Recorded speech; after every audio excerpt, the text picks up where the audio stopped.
नमस्कार दोस्तों, मेरा नाम है सचिन यादव और मैं आपका स्वागत करता हूं सचलक्ष्य ग्रुप के एक और चैनल सचलक्ष्य ग्रुप एकेडमिक्स में, जहां पर आपको एकेडमिक सब्जेक्ट से रिलेटेड वीडियोस देखने को मिलती रहती है। फिलहाल आज की क्लास में हम बात करेंगे क्लास 9th की एनसीईआरटी की बुक का चैप्टर 4th साइंस का, जिसका नाम है स्ट्रक्चर ऑफ एटम।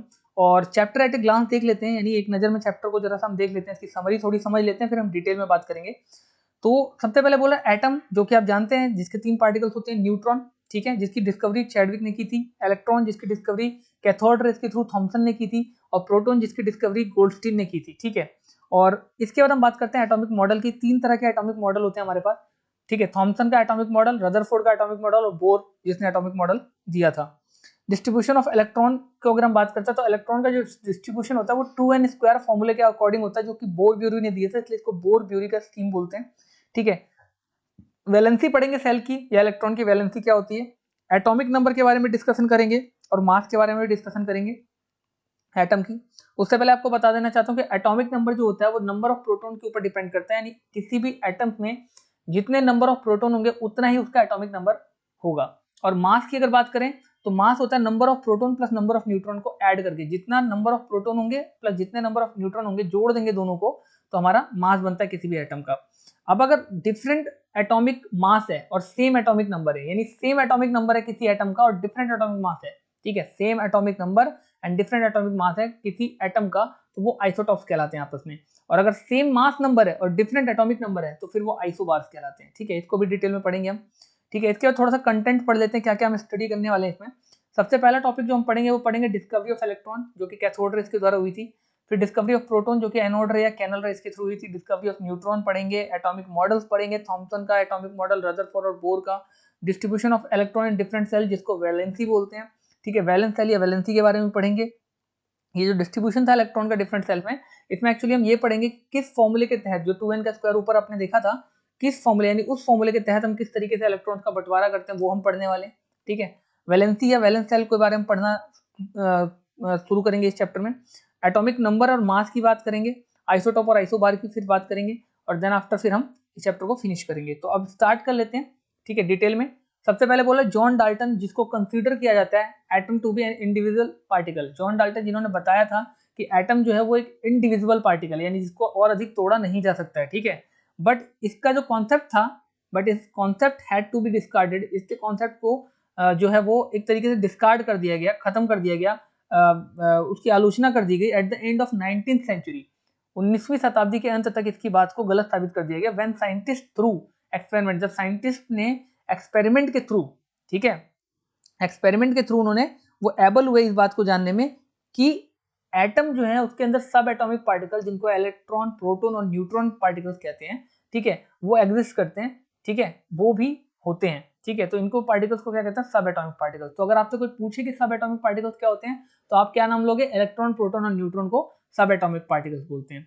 और थोड़ा सा आपको और बताना चाहूंगा कि जो इलेक्ट्रॉन होता है वो नेगेटिवली चार्ज होता है, प्रोटॉन जो आपका होता है वो पॉजिटिवली चार्ज होता है, और जो आपका न्यूट्रॉन है वो न्यूट्रल होता है, इसलिए उसमें कोई चार्ज नहीं होता है। ठीक है, तो इन सबको मिला के सब एटॉमिक पार्टिकल्स भी कहते हैं। यानी अगर एक तरीके से आपको समरी बताऊं तो ये कहना ये चाह रहा है, इस पूरे पैराग्राफ का मतलब ये है कि जॉन डाल्टन जिन्होंने एटम्स के बारे में डिस्कवरी की थी और इन्होंने बताया था कि एटम्स क्या होते हैं, इंडिविजुअल पार्टिकल्स होते हैं। ठीक है, एटम्स क्या होते हैं, इंडिविजुअल पार्टिकल्स होते हैं। लेकिन एक टाइम बाद 19th सेंचुरी के एंड में ये पता चला कि भैया एटम जो है वो सबसे छोटे पार्टिकल्स नहीं होते, उनको और अधिक फर्दर पार्ट्स में तोड़ा जा सकता है, जिसको इलेक्ट्रॉन, प्रोटॉन एंड न्यूट्रॉन कहते हैं। इलेक्ट्रॉन की नेगेटिवली चार्ज वैल्यू होती है, प्रोटॉन जो होता है वो पॉजिटिवली चार्ज होते हैं, और जो न्यूट्रॉन होते हैं उनमें किसी भी तरह का चार्ज नहीं होता, जिनको मिलाकर, इन तीनों पार्टिकल्स को मिला के क्या बोला जाता है, सब एटॉमिक पार्टिकल्स बोला जाता है। तो आई होप आपको यहाँ तक समझ में आ गया होगा। इसके बाद डिस्कवरी ऑफ इलेक्ट्रॉन की बात करें, कैथोड रेज के थ्रू जे थॉमसन ने ढूंढा था। ठीक है, आप देख पा रहे हैं यहाँ पे नाम, Thomson explain presence of electron by cathode ray experiment. Fact about electron, charge होता है एक इलेक्ट्रॉन पे -1.6 into 10⁻⁹ coulomb. C stand for coulomb, coulomb के बराबर चार्ज होता है, कितना, -1.6 इंटू 10⁻⁹ कूलम चार्ज होता है एक इलेक्ट्रॉन के ऊपर, as calculated by the Robert E Millikan. किसने कैलकुलेट किया था ये, रॉबर्ट ई मिलिकन ने इसको कैलकुलेट किया था। ये बात याद रखेंगे, एक नंबर में मोस्ट इंपॉर्टेंट है।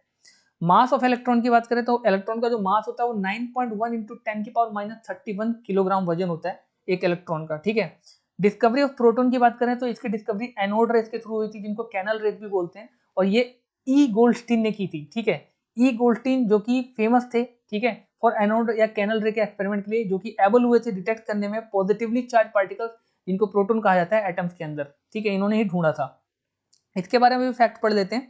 चार्ज ऑन प्रोटॉन, प्रोटॉन के ऊपर जो चार्ज था वो प्लस 1.6 इंटू 10 की पावर -19 कूलम था, ठीक इलेक्ट्रॉन के जस्ट अपोजिट, ठीक है। इलेक्ट्रॉन का बस इतना ही चार्ज होता है, लेकिन वो नेगेटिव होता है, और प्रोटॉन का जो होता है वो पॉजिटिव होता है, ठीक है। मास ऑफ प्रोटॉन जो होता है 1.673 इंटू 10 की पावर -24 ग्राम होता है, ठीक है, ये भी ध्यान रखेंगे आप। That is mass of proton is equal to 1840 times 1840 times of the mass of the electron, यानी इलेक्ट्रॉन के मास को 1840 बार अगर आप जोड़ेंगे तो वो प्रोटॉन के मास के बराबर आएगा। फिर थोड़ा सा और आगे चलते हैं, डिस्कवरी ऑफ न्यूट्रॉन की बात कर लेते हैं by J Chadwick. J Chadwick ने बॉम्बार्डमेंट की थी लाइट एलिमेंट्स की, lighter element like lithium, boron etcetera का अल्फा पार्टिकल्स के थ्रू, और ऑब्जर्व किया था emission of new particles having zero charge but having mass equal to that of the proton. जिन्होंने एक अल्फा पार्टिकल्स की बॉम्बार्डमेंट करके ये पता लगाया था, ठीक है, लिथियम, बोरोन एक्सेट्रा के पार्टिकल्स के अल्फा पार्टिकल्स के थ्रू बॉम्बार्डमेंट करके इन पार्टिकल्स की, ठीक है। फिर से एक बार बता देता हूँ, जे चैडविक ने बॉम्बार्डमेंट की थी लाइटर एलिमेंट्स, यानी जो हल्के एलिमेंट्स होते हैं जिनका एटॉमिक मास काफी कम होता है, जैसे लिथियम, बोरोन वगैरह का, अल्फा पार्टिकल्स की, ठीक है, अल्फा पार्टिकल के साथ बॉम्बार्डमेंट करके ये पता लगाया था कि कुछ नए पार्टिकल्स की एमिशन हो रही है, ठीक है, जो कि जिनका जीरो चार्ज है, उनके ऊपर कोई चार्ज नहीं है, और इनका जो मास है वो इक्वल है प्रोटॉन के मास के बराबर, ठीक है। These particles were called neutron, in particles को ही न्यूट्रॉन कहा गया। न्यूट्रॉन जो होते हैं वो न्यूट्रल पार्टिकल्स होते हैं, ठीक है, एटम के इनमें किसी भी तरह का चार्ज नहीं होता। Neutrons are absent in the protium isotope of the hydrogen atom, hydrogen के प्रोटियम आइसोटॉप में, ठीक है, ये जो न्यूट्रॉन होते हैं वो एब्सेंट होते हैं, ठीक है, यानी इसका एटॉमिक मास भी 1 होता है और एटॉमिक नंबर भी हाइड्रोजन का वो 1 ही होता है। इसके बाद हम बात करते हैं, since mass of electron are negligible as compare to that of the proton, ठीक है, एंड न्यूट्रॉन, जो मास होता है इलेक्ट्रॉन का वो बहुत कम होता है न्यूट्रॉन और प्रोटॉन के मुकाबले, तो sum of masses of proton and neutron in atom will compose its atomic mass. इसलिए हम इलेक्ट्रॉन के मास को कंसीडर नहीं करते जब हम किसी भी एटम का मास निकालते हैं, इलेक्ट्रॉन के मास को हटा दिया जाता है और सिर्फ प्रोटॉन और न्यूट्रॉन का जो मास बनता है उसी को मिला के एटॉमिक मास कहा जाता है। एटॉमिक मॉडल की बात कर लेते हैं। From the knowledge of existence of सब एटॉमिक पार्टिकल्स, जब से सब एटॉमिक पार्टिकल्स के बारे में पता लगा, जैसे इलेक्ट्रॉन, प्रोटॉन और न्यूट्रॉन के बारे में एटम्स के अंदर, वेरियस एटॉमिक मॉडल्स वर प्रपोज, बहुत तरह के एटॉमिक मॉडल प्रपोज किए गए, यानी कि एक तरीके से आप कह सकते हो बताए गए डिफरेंट साइंटिस्ट के द्वारा, ठीक है। Following are some of the atomic model, कुछ एटॉमिक मॉडल इनमें से ये है। पहला थॉमसन का एटॉमिक मॉडल इन्होंने दिया था, फिर रदरफोर्ड ने एटॉमिक मॉडल दिया, फिर बोर आए उन्होंने अपना एटॉमिक मॉडल दिया, ठीक है, और एक एक करके इन्होंने एक दूसरे के एटॉमिक मॉडल को गलत साबित किया। जैसे थॉमसन को एटॉमिक मॉडल को रदरफोर्ड ने गलत साबित किया, रदरफोर्ड के एटॉमिक मॉडल को बोर ने गलत साबित किया, ठीक है, और इस तरीके से हमारी एटॉमिक मॉडल्स आगे बढ़ते चले गए। The most trusted and scientifically stabilised model of atom which adopted by these days is quantum mechanical model of atom. तो आजकल जो सबसे ज्यादा स्टेब्लिश मॉडल है एटम्स का, जिसको सबसे ज्यादा ट्रस्ट कर रहे हैं लोग, ठीक है, क्योंकि अंदर घुस के तो किसी ने नहीं देखा कि एटम में किस तरह का मॉडल है, लेकिन अब तक जो सबसे ज्यादा बिलीवेबल मॉडल है जिसको लोग अडॉप्ट कर रहे हैं आजकल की दुनिया में, उसको बोला जाता है quantum mechanical model of atom. It will be dealt in higher classes, बड़ी क्लासेस में आपको पढ़ने को ये मिलेगा, ठीक है, फिलहाल हमारे सिलेबस में नहीं है तो हम डिस्कशन ज्यादा नहीं करेंगे इसकी। थॉमसन के एटॉमिक मॉडल की बात कर लेते हैं। This model often called watermelon model, और अभी आपको ये समझ में आ जाएगा क्यों इस मॉडल को वाटरमेलन मॉडल कहा जाता था, ठीक है, क्योंकि आप देख पा रहे हैं यहाँ पर एक एटम का स्ट्रक्चर बनाया है, उसके अंदर नेगेटिवली चार्ज पार्टिकल्स यानी इलेक्ट्रॉन्स को शो किए हुए हैं, ठीक है, पॉजिटिव स्फीयर और नेगेटिवली चार्ज उसमें पार्टिकल्स हैं। तो ये आप इस तरीके से देख सकते हैं, जैसे तरबूज के बीच में बीज होते हैं तरबूज के, ठीक है, तो वो कुछ इसी तरीके का दिख रहा है, ठीक है, तरबूज के अंदर जो बीज होते हैं काले काले कलर के, ठीक है, तरबूज के उस तरीके का कुछ स्ट्रक्चर लग रहा है, दैट इज वाई इसको वाटरमेलन मॉडल का बोला गया, ठीक है। इन दिस मॉडल थॉमसन ने प्रेडिक्ट किया था, इस मॉडल के अंदर थॉमसन ने प्रेडिक्ट किया था, कहा था कि the presence of electron inside the positive sphere made up of proton, जो पॉजिटिव स्फीयर और प्रोटॉन से मिलकर बना है और उसके अंदर नेगेटिवली चार्ज पार्टिकल्स यानी कि इलेक्ट्रॉन्स इस तरीके से होते हैं, just same as seeds of watermelon, ठीक उसी तरीके से जैसे वाटरमेलन के अंदर जो उसके बीज होते हैं, सीड्स होते हैं, वो एम्बेडेड होते हैं red edible part of the watermelon, यानी वाटरमेलन के जो लाल रंग का जो गुद्दा होता है उस पार्ट में जो ब्लैक कलर के इलेक्ट्रॉन्स होते हैं, ठीक उसी तरीके से पॉजिटिव स्फीयर में, प्रोटॉन के पॉजिटिव स्फीयर में जो इलेक्ट्रॉन्स हैं वो इसी तरीके से रहते हैं। तो ये जो मॉडल है ये डिस्कार्ड कर दिया गया था, ठीक है, बाद में थॉमसन के मॉडल को, ठीक है, आप अभी आगे पढ़ेंगे, लेकिन उससे पहले आप थोड़ा सा एक पॉइंट इसको समझ लीजिए। Also the model explain neutrally of the atom but couldn't be able to explain other scientific experiment conducted on atom, hence it was discarded, ठीक है। तो वही चीज बोला कि चूंकि ये मॉडल एक्सप्लेन किया गया था न्यूट्रलिटी ऑफ द एटम, ठीक है, एटम के न्यूट्रलिटी को ये जो मॉडल था वो सपोर्ट कर रहा था, बट ये एबल नहीं हो पा रहे थे, जो जे थॉमसन थे ये इस बात को एक्सप्लेन करने में साइंटिफिकली एक्सपेरिमेंट के थ्रू सफल नहीं हो पा रहे थे, इसलिए इनके इस मॉडल को डिस्कार्ड कर दिया गया, मना कर दिया गया, नकार दिया गया। ठीक है, तो रदरफोर्ड ने फिर एटॉमिक मॉडल दिया। In this famous alpha particles rays scattering experiment, Rutherford bombardment alpha rays यानी कि हीलियम के न्यूक्लियस के ऊपर इन्होंने अल्फा पार्टिकल की बॉम्बार्डमेंट की अपॉन थिन गोल्ड फॉइल। ठीक है, गोल्ड फॉइल के थिन पार्टिकल्स के थ्रू रदरफोर्ड ने इस तरीके का जो एक्सपेरिमेंट किया था, इसमें कुछ चीजें सामने आई निकल के, जैसे कि most of the alpha particles through gold foil undeflected, कुछ जो थी वो अनडिफ्लेक्टेड रह गई रेस जो अल्फा पार्टिकल्स की थी। Some particles deflected by foil by small angles, कुछ स्मॉल एंगल से बेंड हो गई। ठीक है, 1 out of every 12,000 particles appear to be rebound, उनमें से हर 12,000 पार्टिकल में से एक पार्टिकल रे का जो है वो वापस लौट के भी आया। ठीक है ना, तो इस तरीके से गोल्ड फॉइल थी ये पूरी, इसमें मेजोरिटी ऑफ अल्फा रे जो थी वो पार कर गई थी। ठीक है, और कुछ जो वो वापस भी लौट के गई थी। तो फ्रॉम दिस ऑब्जर्वेशन रदरफोर्ड ने ड्रॉ किया फॉलोइंग कंक्लूजन, कुछ चीजें पता लगाई। पहला कि atom consist of the predominantly empty space, ज्यादातर एटम में जो स्पेस होता है वो खाली होता है, एम्प्टी होता है। प्रीडोमिनेंटली मतलब ज्यादातर जो स्पेस होता है वो एम्प्टी होता है एटम के अंदर। Most of the alpha particles pass through the gold foil undeflected, ज्यादातर जो अल्फा पार्टिकल्स थी वो जो है पूरी तरीके से इसको पार कर गई थी। आप देख रहे हैं हरी लाइन जो है ये पूरी तरीके से पार कर गई थी। तो ये अल्फा पार्टिकल्स की मेजोरिटी जो अल्फा पार्टिकल वो निकल गई इस तरीके से, बस कुछ ही थे जो डिफ्लेक्ट हुए थे, इस तरीके से मुड़ गए थे, और कुछ जो है वो रिटर्न हो गए थे सीधे। ठीक है, तो deflected atom contain centrally placed positively charge nucleus, atom जो थे उसमें centrally placed positively charge particles थे न्यूक्लियस के अंदर। ठीक है, जो कि कैरी कर रहे थे अल्फा पार्टिकल्स को, because few alpha particles suffer deflected and very few that is 1 in 12,000 bounce back. 12,000 में से एक पार्टिकल जो है वो रिफ्लेक्ट होकर वापस जा रहा था, और ज्यादातर जो डिफ्लेक्ट हो जा रहे थे मुड़ जा रहे थे टकरा के। ठीक है ना, और हर 12,000 में से एक पार्टिकल जो था वो ठीक वापस लौट के आ जा रहा था। तो since a minute fraction of alpha particle suffer deflected and few very bound back, this lead to conclusion that the most of the space on atom is empty. तो ये इस बात को सपोर्ट करता था कि ज्यादातर जो स्पेस था एटम के अंदर वो खाली था, और कुछ स्पेस जो था वो न्यूक्लियस ने ऑक्यूपाई कर रखा था। बीच में सेंटर में एक पदार्थ था, मतलब आप कह सकते हैं एक चीज थी जिसको इन्होंने न्यूक्लियस नाम दिया, is negligible compare to this empty space. ठीक है, ये जो पार्टिकल था वो बहुत नेग्लिजिबल था। ठीक है, और as compare to the empty space, empty space के मुकाबले जो न्यूक्लियस था उसका जो साइज था वो बहुत छोटा था, बहुत नेग्लिजिबल था। ठीक है ना, बहुत छोटा था न्यूक्लियस, और ये बिल्कुल सेंटर में बीचों बीच था। बाकी जो एटम का पार्टिकल था, एटम का पार्ट था वो खाली था। ज्यादातर एटम खाली होता है, उसमें बीच में न्यूक्लियस होता है, ये इन्होंने पता लगाया। ठीक है ना, size of the nucleus was about 10 की power -5 times that of the size of the atom. Atom का जितना साइज होता है उसके मुकाबले उसके न्यूक्लियस का साइज 10 की पावर -5 टाइम्स जो है वो छोटा होता है। ठीक है ना, न्यूक्लियस का साइज 10 की पावर -5 टाइम्स, मतलब कि एक तरीके से और ज्यादा छोटा हो गया ना एटम के मुकाबले। ठीक है, तो इतना होता है न्यूक्लियस का साइज, एटम के साइज के मुकाबले 10 की पावर -5 टाइम्स छोटा होता है एटम के मुकाबले। तो फोर्थ कंक्लूजन था इनका, whole of the atomic mass is concentrated in nucleus, जो पूरा एटॉमिक मास होता है किसी भी एटम का न्यूक्लियस के अंदर ही होता है। On the basis of the experiment Rutherford propose the model of atom having the following feature. इस मॉडल के एक्सपेरिमेंट के तहत जो रदरफोर्ड ने मॉडल प्रपोज किया था वो कुछ इस तरीके का था। उसमें ये खास बातें थी। पहला पॉइंट है, there is a positively placed nucleus, एक पॉजिटिवली प्लेस्ड न्यूक्लियस था एटम के अंदर।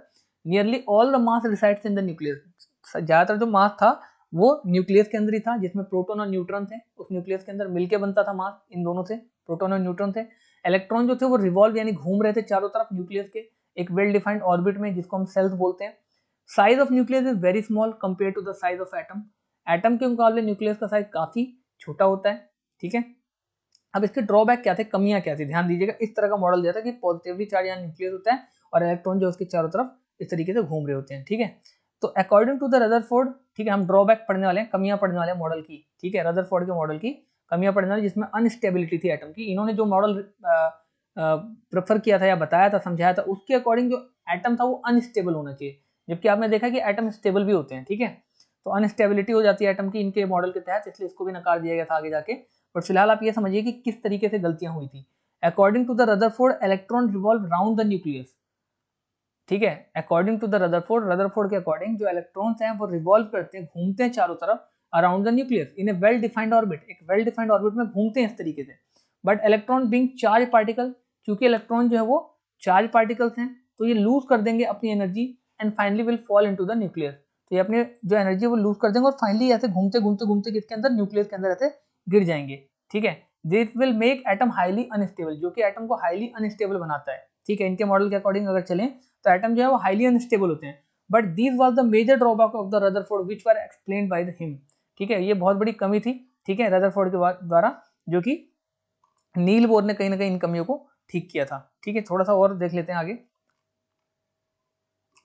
अब बोर का एटॉमिक मॉडल आया उसके बाद, to overcome drawback of the Rutherford model, Rutherford के इस मॉडल से ड्रॉबैक्स जिसके तहत कि सेंटर में न्यूक्लियस होता है और उसमें न्यूक्लियस के अंदर प्रोटॉन और न्यूट्रॉन होते हैं, जिससे सारा एटम का मास बनता है और उसके चारों तरफ इलेक्ट्रॉन एक डेफिनेट शेप में घूमते हुए इस तरीके से एक दिन आके न्यूक्लियस में मिल जाते हैं। तो इस हिसाब से तो वो अनस्टेबल होना चाहिए। ठीक है, क्योंकि एक दिन इसमें 4 पार्टिकल हैं और घूमते घूमते अगर प्रोटॉन है ये और इलेक्ट्रॉन नेगेटिवली पार्ट है तो नेगेटिव पार्ट पार्टिकल को पॉजिटिव पार्ट अट्रैक्ट करेगा और घूमते घूमते एक दिन ये इसके अंदर घुल के मिल के खत्म हो जाने चाहिए।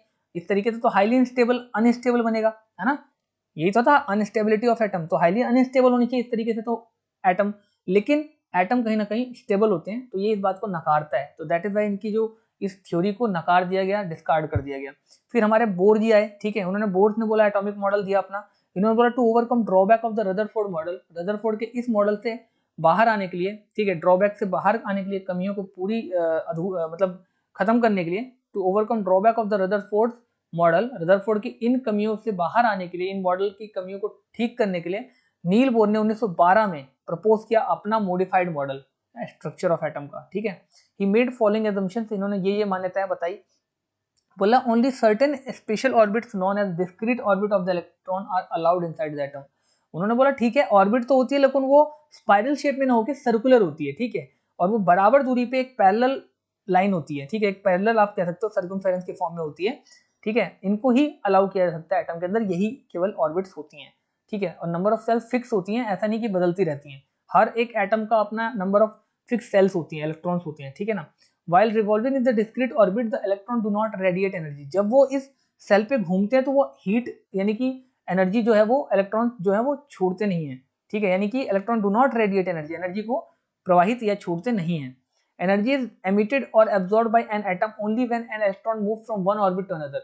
एनर्जी केवल तभी छोड़ी जाती है जब एक इलेक्ट्रॉन जो है एक पार्टिकल से दूसरे पार्टिकल में, मतलब एक सेल से दूसरे सेल में ट्रेवल करता है, मतलब यहाँ से इधर या यहाँ से यहाँ, छोटी से बड़ी सेल में या बड़ी से छोटी सेल की तरफ जब मूव करता है इलेक्ट्रॉन, तभी वो एनर्जी को छोड़ते हैं। ठीक है, एब्जॉर्प्शन होती है एनर्जी की या रिलीज होती है एनर्जी। तो एनर्जी रिलीज कब होगी, जब इलेक्ट्रॉन एक पार्टिकल से देखिए दूसरे सेल में जा रहा है, एक सेल से दूसरे सेल में कर रहा है तो रिलीज हो रही है एनर्जी, या फिर छोटे से बड़े सेल में आ रहा है तो एब्जॉर्प्शन हो रहा है एनर्जी का, और बड़े से छोटे में जा रहा है तो रिलीज हो रही है एनर्जी का। ठीक है, और ये नंबर ऑफ सेल्स है N1 N2 करके आप दे सकते हैं नाम। ठीक है, इस तरीके से so on N1 N2 N3 and so on चलता रहेगा।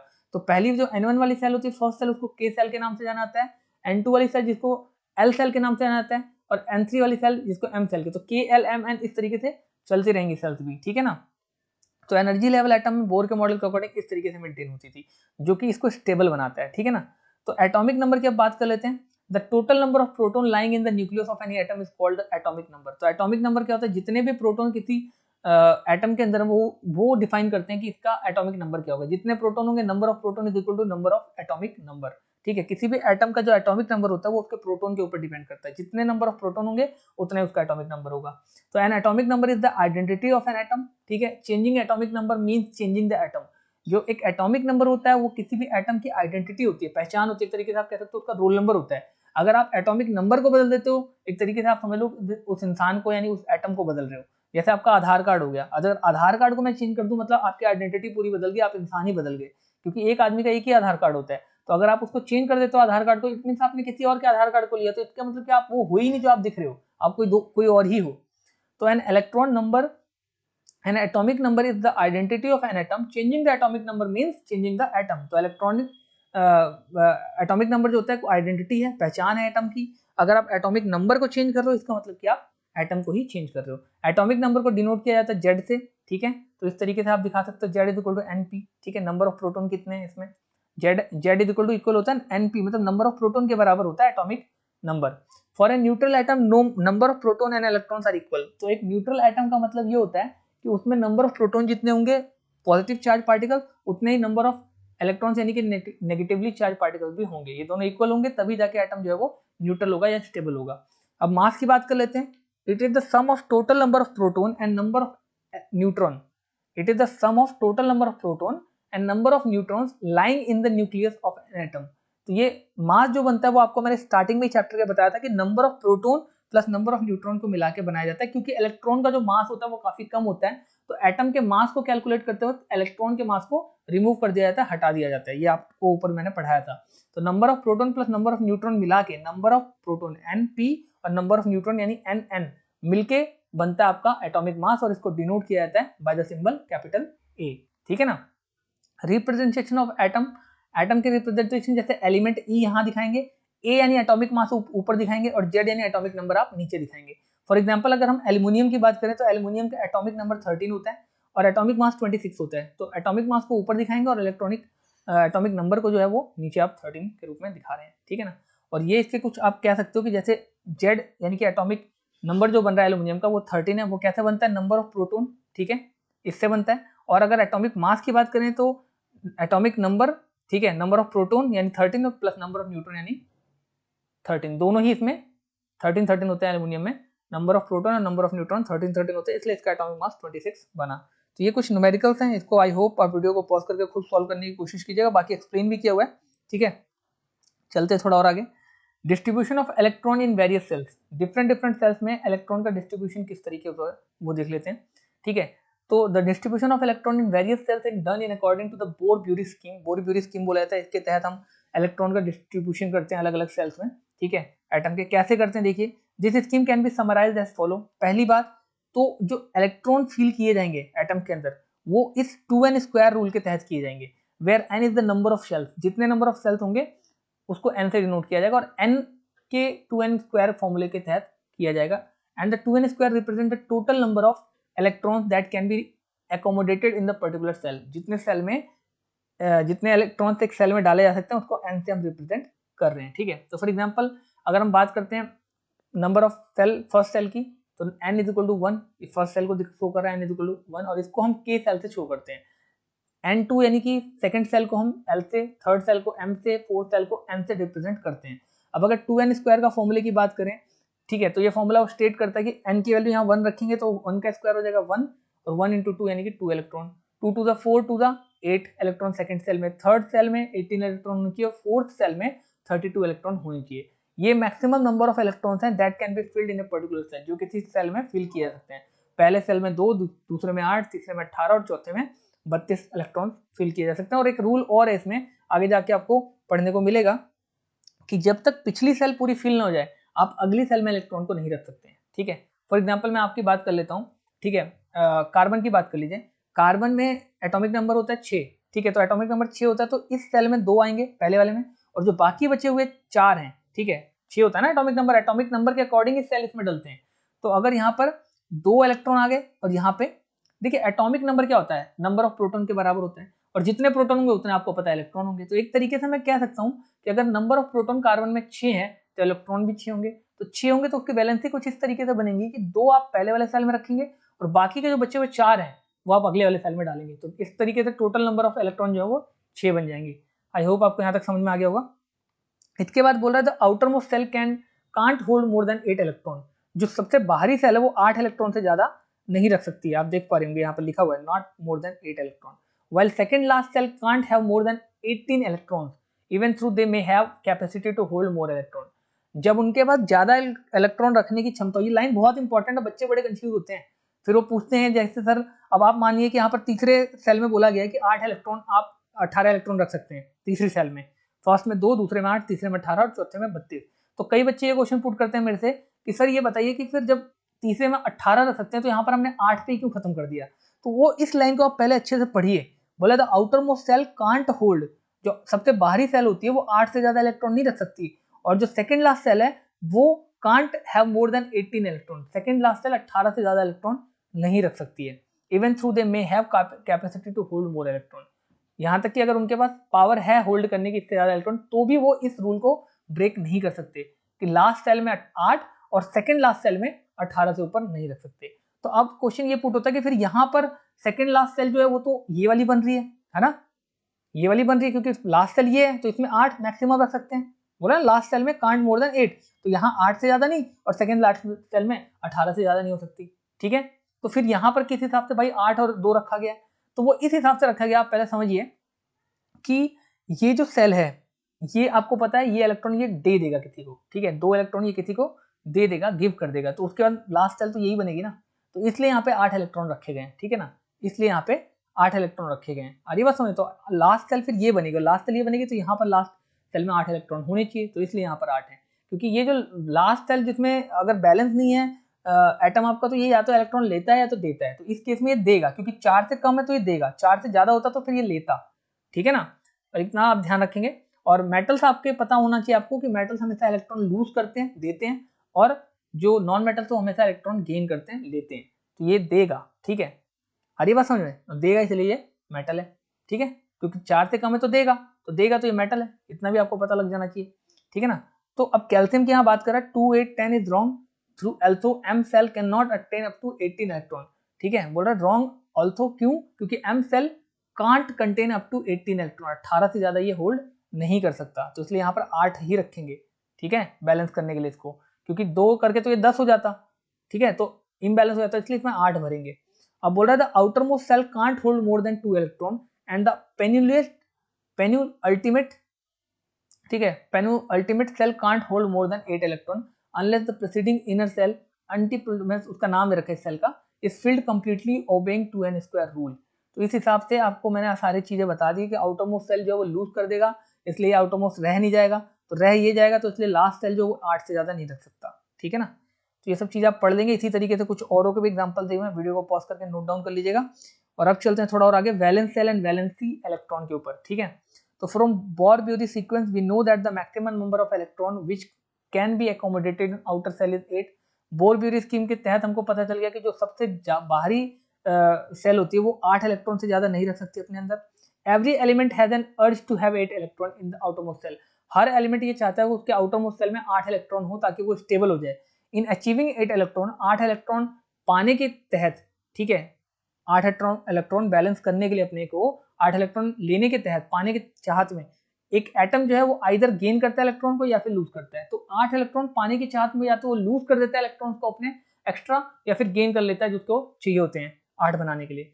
तो इस प्रोसेस को ही आप कह सकते हो, ये जो प्रोसेस होता है इसी को आप बैलेंस कह सकते हो, वैलेंसी को स्टेबल करने की प्रोसेस कह सकते हो। और आउटर मोस्ट सेल में जो इलेक्ट्रॉन स्थित होते हैं, यानी आउटर मोस्ट सेल में जो इलेक्ट्रॉन होते हैं जिसको वो या तो देता है या तो लूज करता है या तो गेन करता है, उस लूज या गेन करने वाले इलेक्ट्रॉन को ही वैलेंसी कहते हैं।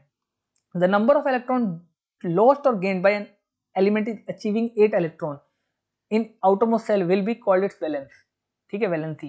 तो ये बोल रहा है कि जो नंबर ऑफ इलेक्ट्रॉन लूज किए जाते हैं या गेन किए जाते हैं एलिमेंट्स के, ठीक है, जो नंबर ऑफ इलेक्ट्रॉन लूज किए जाते हैं या जो गेन किए जाते हैं, नंबर ऑफ इलेक्ट्रॉन जो लूज किए जाते हैं या गेन किए जाते हैं अचीव करने के लिए। देखिए बहुत इंपॉर्टेंट कॉन्सेप्ट है। ठीक है, वैलेंस और वैलेंसी बहुत कंफ्यूज रहते हैं बच्चे कि वैलेंसी क्या होती है सर, वैलेंस इलेक्ट्रॉन क्या होते हैं। तो देखिए ये वैलेंसी ये कॉन्सेप्ट है कि जितने भी नंबर ऑफ इलेक्ट्रॉन लूज किए जाते हैं या गेन किए जाते हैं, लूज कौन करता है, मेटल, गेन कौन करता है, नॉन मेटल। लूज या गेन किए जाते हैं एलिमेंट्स के, किस चीज को, 8 इलेक्ट्रॉन आउटर मोस्ट सेल में पाने के लिए। ठीक है, जितने भी नंबर ऑफ एलिमेंट्स, जितने भी नंबर ऑफ इलेक्ट्रॉन्स लूज या गेन किए जाते हैं उनको क्या कहते हैं, वैलेंसी कहते हैं। ठीक है, वैलेंसी कहते हैं, वैलेंस कहलाते हैं, वैलेंस इलेक्ट्रॉन। तो वैलेंस इलेक्ट्रॉन क्या होते हैं, वो नंबर ऑफ इलेक्ट्रॉन जो कि लूज या गेन किए जाते हैं 8 इलेक्ट्रॉन्स आउटर मोस्ट सेल में पाने के लिए, उनको वैलेंस इलेक्ट्रॉन कहते हैं। और वैलेंसी क्या होती है, इस प्रोसेस को वैलेंसी कहा जाता है। ठीक है, तो ये आपका प्रोसेस है। जैसे कार्बन में 6 होता है एटॉमिक नंबर, तो पहले वाले में 2, दूसरे में 4। ठीक है, तो वैलेंसी इसकी कितनी, 4 है, क्योंकि ये 4 या तो किसी से लेगा या तो 4 किसी को देगा। ठीक है, आपको पता होना चाहिए कि 4 से अगर ज्यादा होते हैं तो लेता है, ठीक है, और 4 से अगर कम होते हैं तो फिर वो दे देता है। जैसे आप N यानी नाइट्रोजन 7 का लो, 2 हैं, ठीक है, पहले वाले सेल में, और 5 आ जाएंगे उससे अगली वाली सेल में, ये K वाले में, ये L वाले में, फर्स्ट सेल में, सेकंड सेल में। तो अब इसको 3 चाहिए, तो 3 ये जो चाहिए इसको किसी से लेगा ये, ठीक है, और लेगा तो आपको पता है ये नॉन मेटल है और इसीलिए इसको 3 चाहिए, तो ये इसकी वैलेंसी है। अब आप ऑक्सीजन की बात करो, यहाँ पर 6 हैं आउटर मोस्ट में, तो 2 चाहिए किसी से, ऑक्सीजन भी जो एक चाहिए तो फिर नॉन मेटल है। इसी तरीके से फ्लोरीन की बात कर लेते हैं, 7 है इसके आउटर मोस्ट में, तो एक किसी से चाहिए, हाईली रिएक्टिव होगा। ठीक है, नियोन स्टेबल होता है आउटर मोस्ट में, एक भी नहीं चाहिए इसको क्योंकि आउटर मोस्ट में ऑलरेडी इसके 8 है। फिर हम बात करते हैं सोडियम की, जो कि मेटल है, तो ये लूज करेगा एक इलेक्ट्रॉन, ठीक है, क्योंकि आप जो इलेक्ट्रॉन है एक एक्स्ट्रा आउटर मोस्ट सेल में वो 5 से कम है, 4 से कम है, तो 4 से कम होने पे आपको पता है, ठीक है, या तो वो लेता है या तो देता है। अगर 4 से कम होगा तो वो लूज कर देगा, और 4 से ज्यादा होगा, जैसे मैं आपको दिखाता हूँ, इसमें 4 से ज्यादा था, ठीक है, तो 3 ये क्या कर देगा, ले लेगा किसी से। 4 से ज्यादा है इसके पास तो 3 ये किसी और से ले लेगा, और अगर 1 है इसके पास एक्स्ट्रा तो ये लूज कर देगा, दे देगा, ठीक है ना। तो आप इतना समझिए कि 4 से ज्यादा होने पर वो ले लेता है, और उसे 4 से ज्यादा होने पर ले लेता है, ठीक है, और लेता है तो नॉन मेटल होता है। और यहाँ पर जैसे 4 से कम है तो ये अपने इलेक्ट्रॉन लूज कर देगा, और लूज करेगा तो फिर ये मेटल है, ये भी आपको पता होना चाहिए। सोडियम, मैग्नीशियम, कैल्शियम सारे मेटल के एग्जांपल है, ठीक है, और इनके आउटर मोस्ट सेल में जितने भी इलेक्ट्रॉन है जो ये लूज करेंगे इनको वैलेंस इलेक्ट्रॉन बोलेंगे, और इस प्रोसेस को लूज करने की प्रोसेस को वैलेंसी कहते हैं, ठीक है। For element like hydrogen, helium, lithium, beryllium, boron, ये सिंबल दे रखे हैं। These element lose their outermost electron to achieve 2 electrons in their outermost shell, ठीक है। These elements will have valence in according to the act। तो ये जो hydrogen, helium, lithium, beryllium होते हैं, ये these element lose their outermost electron, सबसे बाहर वाले इलेक्ट्रॉन को लूज करते हैं, ठीक है, outermost सेल के, और these element will have valence in according to their act। तो उसी के अकॉर्डिंग इनके भी वैलेंसी होती है। हीलियम तो आपको पता है नोबल गैस है, तो ना ये लूज करती ना गेन करती, तो इसकी वैलेंसी 0 होती है। तो ये बात ध्यान रखिएगा, वैलेंसी बहुत इंपॉर्टेंट कॉन्सेप्ट है समझने के लिए। इसी के तहत आप जान सकते हो कि कोई भी आइटम जो वैलेंस है स्टेबल है कि नहीं है, ठीक है, और इसी के तहत आपको ये भी पता चलेगा कोई चीज मेटल है कि नॉन मेटल। मैं आपको बार बार बोल रहा हूँ, अगर वो लूज कर रहा है इलेक्ट्रॉन, जैसे ये लूज कर देगा, ठीक है, ठीक है, आप कह सकते हो लूज कर देगा, जैसे इसकी बात कर लेते हैं लिथियम की, ये जरूर लूज करेगा, ठीक है, ये लूज करेगा एक इलेक्ट्रॉन, तो ये जो है वो मेटल है।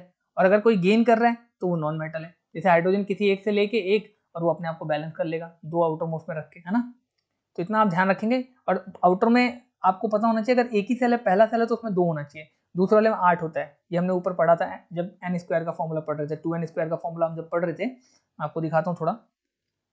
ये देखिए, जो 2n का स्क्वायर का फॉर्मूला पढ़ रहे थे, तो हमें पता था कि पहली सेल में 2 इलेक्ट्रॉन, दूसरी में 8 इलेक्ट्रॉन हो सकते हैं। तो उसी के बेसिस पर आप नीचे आके देखेंगे यहाँ पर कि जितने भी पहले वालों में 2-2 हैं, ठीक है, उसके बाद वालों में 8-8 हैं, ठीक है, उसके बाद वालों में 18 होना चाहिए, लेकिन चूंकि ये लास्ट सेल बनेगा 2 इलेक्ट्रॉन लूज करने के लिए, तो आउटर मोस्ट सेल में 8 होने चाहिए, इसलिए यहाँ पर 8 ही है, ठीक है ना। नहीं तो थर्ड सेल में 18 भी हो सकते हैं, बट अगर ये लास्ट सेल बन रही है तो इसमें फिर 8 ही होने चाहिए। तो ये बात आप ध्यान रखिएगा। आइसोटॉप की बात कर लेते हैं, बहुत ही इंपॉर्टेंट और इजी कॉन्सेप्ट है, ठीक है।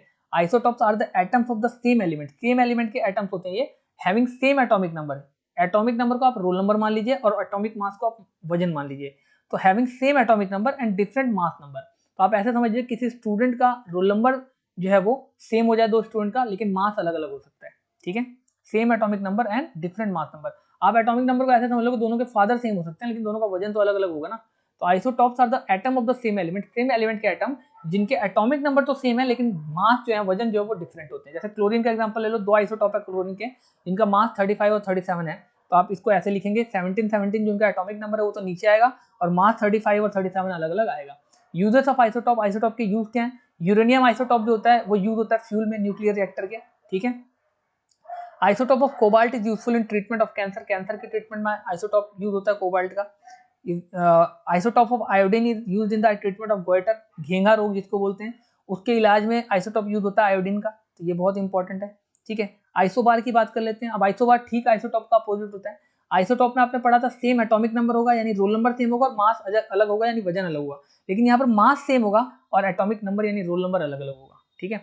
तो isobar are the atoms of those elements which have the same mass number, mass उनका सेम होता है but different atomic number, different atomic number होता है, अलग रोल नंबर होता है, कॉल्ड आइसोबार, इन्हीं को आइसोबार बोलते हैं। देखिए आप, ये जो नीचे होता है ये तो एटॉमिक नंबर होता है, तो इसका एटॉमिक नंबर 20 है, इसका 18 है, लेकिन वजन आप देखो दोनों का ऊपर जो होता है, जिसको ए से रिप्रेजेंट करता है, वो 40-40 है दोनों का।